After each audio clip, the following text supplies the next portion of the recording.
another cooking series with the fasting mini vlogs. So magluluto na naman po tayo ngayong gabi. Ayan. So meron na akong ginigisang bawang dahil wala na kaming sibuyas. So yan, dahil medyo brown na siya, lalagay na natin yung karning manok. Konti lang yan, pero okay na yan sa amin dahil dalawa lang naman kami. Kaya mahal, sakto lang yan.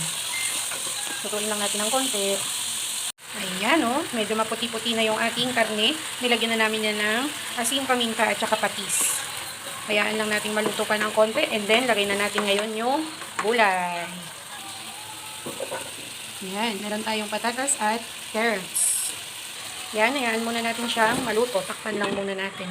Let's check kung medyo luto na siya. Let's see. Oh, nag-moist. Nag-moist yung camera. Ayan. Okay. Okay na. Uy, mainit na siya. Sige po, lagay na yung gata. Ayan, gata.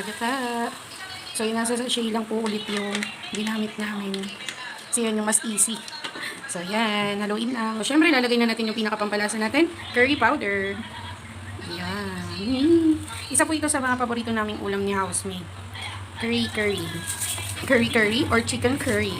Paborito rin namin yung curry. Pero mahal yon. So, dito muna tayo sa simple lang muna. Yan. Lagyan na rin natin ngayon ng chicken cubes. Yan, yung broth ng chicken. Para dagdag siya sa ano. Parang iba yung kulay sa camera ko. Pero dito sa personal, dilaw na siya. Pero sa camera ko, parang hindi pa siya dilaw. Parang maputi. Pero dilaw na siya. Yan. Dilaw na siya. At ang bango-bango. Yan, pwede natin lagyan niya ng mga chili kung gusto natin. Nilagyan ni housemate ng sili. Yan. Sili. Para may kagat daw, may kagat.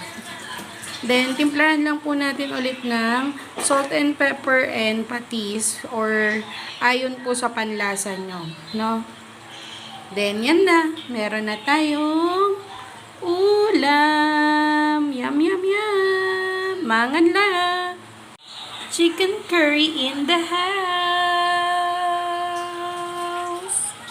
Yan.